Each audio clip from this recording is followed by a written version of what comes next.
D'ordinaire, on inaugure les créations. Ici, c'est une suppression qui est célébrée, celle de ce passage à niveau remplacé par un pont routier au-dessus de la voie ferrée.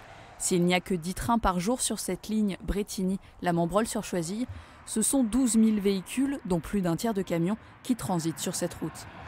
Il n'y a pas eu d'accident mortel, mais il y a eu des accidents matériels graves. Il faut se rappeler que ce passage à niveau était dans une courbe dangereuse, en léger dévers.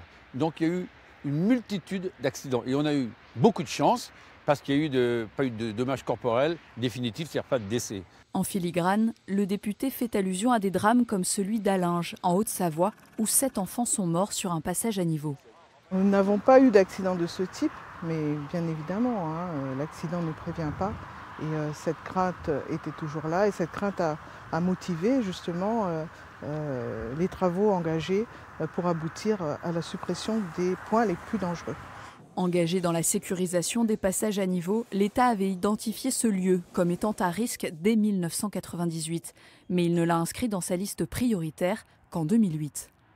Je pense que les premiers passages à niveau qui ont été traités sont des passages sur lesquels il y avait eu des accidents réels constatés, alors que là, on n'a pas eu d'accident grave sur ce passage. Il y a eu des petits accidents, mais il n'y a pas eu d'accident grave. Et donc, c'est pour ça que ce n'a été mis dans la liste qu'en 2008. Entre les concertations, les études et les travaux, il aura fallu attendre 11 ans avant de remplacer le passage à niveau par ce pont routier pour un coût de 8,5 millions d'euros. Au niveau régional, il reste désormais un 3e et dernier point noir à supprimer, situé dans le Loir-et-Cher. Les travaux devraient débuter cette année.